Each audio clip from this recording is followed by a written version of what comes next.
Director of New Mexico Interfaith Power Light, and I appreciate all the perspectives. I think what's so important is kind of a holistic approach to this, from the spiritual, ethical, moral, to the on the ground, to the various aspects like the children and food. A question I had, I thought it was a very good bringing up in the discussion about the, like you were just doing too, Pam, about the leveraging of funds with other programs. And just a question, and I should know more about this because I've been on calls, but I don't. But because we're dealing with climate change also in this bill, and there have been put forth some funding and programs, and I know New Mexico is a big part of some of that, for conservation of wildlife and waterways, the river, Rio Grande River, etc.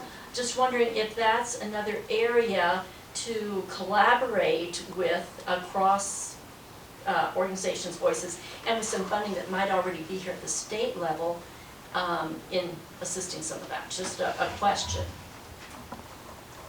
I can answer.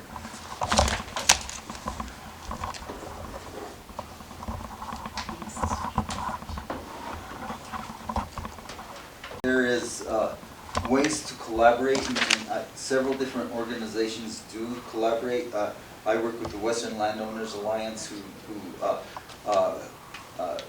works with a lot of landowners. Sometimes there's big landowners to try and collaborate, especially with wildlife. I know of at least 2 big ranches here in the state of New Mexico that actually,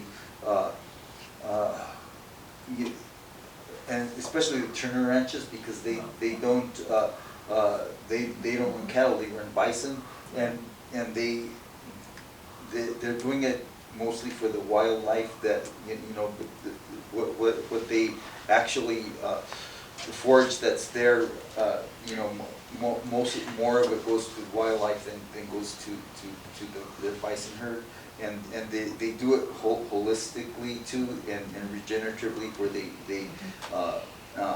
rotate in different pastures and make sure that nothing gets overgrazed.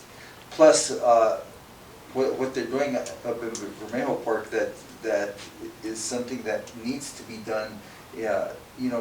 Is they've done a lot of thinning, and because we lost a lot of the indigenous way of especially with fire, it's causing us to have these catastrophic wildfires like we had this year, and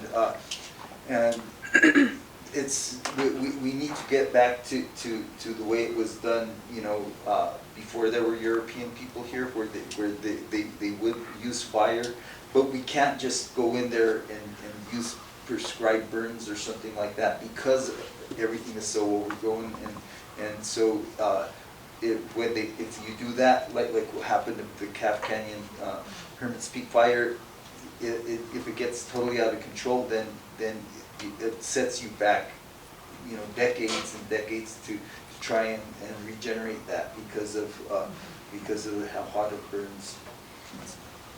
Clarence or Terry, anybody else want to address Sister Joan's question around environment and even riparian, how we... Thinking about how do we use the precious water that we have, and make sure that we're not wasting it, and I don't have a great easy answer on that for sure from my experience, but one of the things that we commit to at the Indigenous Farm Hub, and one of the things that for me growing up in Maryland, we had ditches that we had to dig to get the fields less wet, and so when I started farming here a couple years ago, it's like a reverse mindset, and for me, like one of the things that we invest in with our Farmers in Residence program, with our farm, we do use micro irrigation where we can, and we have about 4 acres of what's called drip tape irrigation throughout our farm that we use just a pinch of water for vegetables that just need a little bit of water every single day, like lettuces and greens and June. You can't in Corrales this year, we got water rights off the river every 5 weeks. Grass can't even grow really good in 5 weeks of water. That is a long dredge of no water.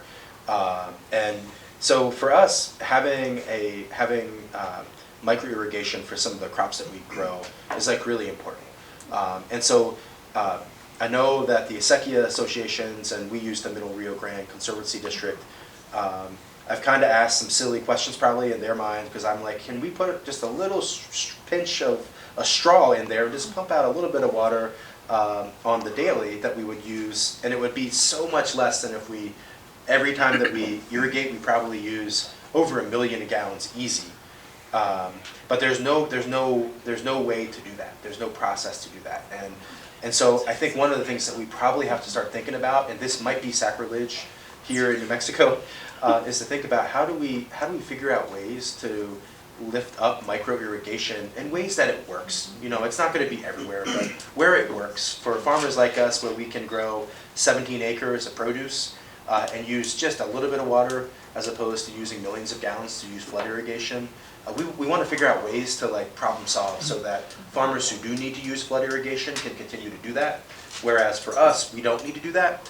And so how can we figure out some ways to build new approaches and techniques that are still rooted in traditional ways of farming? And so there is new technologies that we can use, but the value of using as little water as possible is still very inherent in the work that we do. And so we're just interested in thinking about how do we build that like strong cultural connection to flood irrigation and the use of the acequias, but also think about how do we respond to climate change so that we can grow foods in ways that may need some new initiatives, but still is rooted in that value of like conservation. So those are things that we think about all the time on our farm, that we work with our farmers around. And there's no easy solution, but just thinking about ways that we can incorporate different approaches so that we can make sure that we have running water in the Rio Grande next year. Under the current administration, and including Deborah Holland as Secretary of the Interior, we could probably really approach them and ask, let's look at how we can release programs from restrictions on sharing of funds. I think Ben Ray Lujan would be a great champion for that. Teresa Ledger Fernandez, even Melanie Stansbury. They're all approachable people. I just saw Melanie Stansbury this week. And asking to meet with them and talk to them and give them ideas, because I think what they're asking for too on a lot of these issues are turnkey solutions and ideas, unique ways of addressing these problems that we're facing, you know, with food and hunger. And I think they'll be appreciative of any ideas and thoughts. I think this group or any groups that will want to put together, you know, resolutions or recommendations or anything like that, get them together and get it out there. There's no reason why we can't talk to Joe Biden, why we couldn't talk to Deborah Holland. She's actually a friend of mine. So, you know, they're very accessible people, and it's just a matter of getting in front of them, getting on their schedule, contacting their schedulers, and see if you can schedule a meeting.